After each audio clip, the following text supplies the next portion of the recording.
This is an inference question, and we have to find a statement that can be properly drawn from the statements above. There is no conclusion in the argument, and the missing link is not required. Our broad expectation from the correct answer choice is that it should be duly deducible from the information in the passage without any assumption or extrapolation. Answer choice A. The argument deals with the problem of the public's ability to differentiate between reliable and unreliable sources of information. Whereas this answer choice talks about the solution of attending media literacy courses in order to take care of this particular challenge. There's no mention of any solution in the argument, so this answer choice cannot be inferred from the argument. Also, please note that this answer choice has the term should be, which indicates a suggestion or a recommendation. Such answer choices are generally incorrect on the GMAT. So let's eliminate this answer choice. Answer choice B. The argument deals with the problem of the public's not having ability to differentiate between reliable and unreliable sources of information. Whereas this answer choice talks about instruction on how to evaluate the truthfulness, that is veracity, of information and making this instruction a required part of educational curriculum. So basically, the argument talks about the challenge of media illiteracy, whereas this answer choice talks about a solution.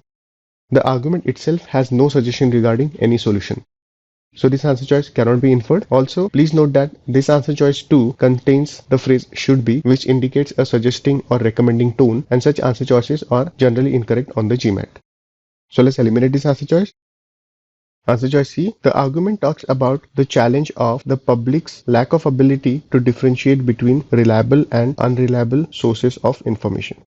And the argument mentions that because of this media illiteracy, political actors take advantage and bias the media in their favor.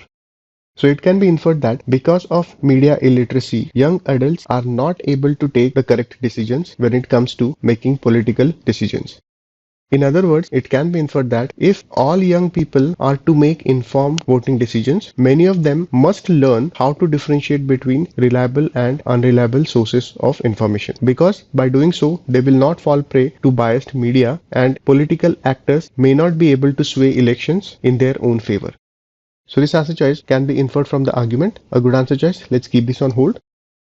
Answer choice D. The argument mentions that the young adults do not have the ability to differentiate between reliable and unreliable sources of information, because of which they fall prey to political actors. So it can be inferred that if young people are not to be influenced by propagandists, which is basically these political actors, they must increase their ability to differentiate between reliable and unreliable sources of information. However, the argument does not talk about increasing the understanding of journalism. This reference is not made in the passage. So this answer choice cannot be inferred. Let's eliminate this answer choice. Answer choice E. The argument talks about media illiteracy and how political actors take advantage of media illiteracy. However, the argument makes no suggestion regarding the confusion between reasonably accurate reporting and unrealistic ideals. These references are not made in the argument. So let's eliminate this answer choice. C is the correct answer choice.